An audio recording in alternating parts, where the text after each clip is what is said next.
The Guam Election Commission has been preoccupied counting petitions and preparing to certify close to 100 candidates that submitted their packets to run in the September 1st primary election. Executive Director Maria Pangilinan walks us through the certification process when they meet with the GEC board tomorrow afternoon at 1:30 p.m. at their GCIC conference room. We will submit the list to the commission tomorrow.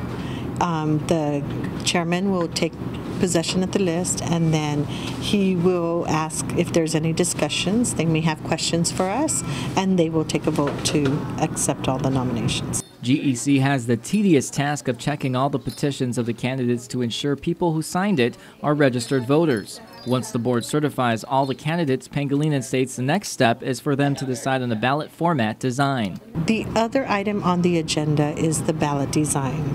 So they will approve the ballot design. We will give them a couple of options as to the ballot design. The lottery to determine the placement of candidates on the ballot will also take place tomorrow afternoon at 3:30 p.m.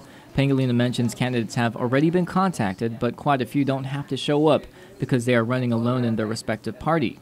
As for where independent candidate Jonathan Diaz will be placed on the ballot, Pangilinan says that is a legal matter she cannot answer, but it will be discussed with their board and legal counsel tomorrow. Legal counsel is aware of the situation, and they will, that's something that I, as staff or the director, that's not my purview. Meanwhile, UOG professor Dr. Ron McNinch's data analysis class also recently conducted a poll that ranked the candidates running for the Guam legislature. 200 people were polled, 100 from each party. While the rankings are a baseline, it shows Frank Uggan Jr. and Tina Muñoz share the top Democrat spot, while Eileen Yamashita was ranked the top Republican.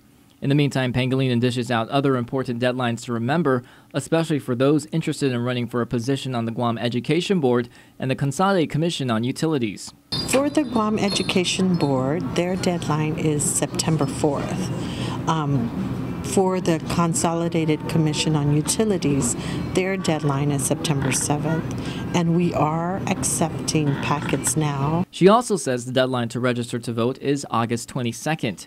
Pangilinan adds their last count of precinct officials was at 113, but they still need more people. Applications are available at gec.guam.gov. She also gives details on how much precinct officials will make. The current law, and it's what we're following, is $170 per election if they work both elections, the primary and the general. And we would want that. That would be optimal for the Election Commission, because then they would be seasoned election poll workers. They would get $340.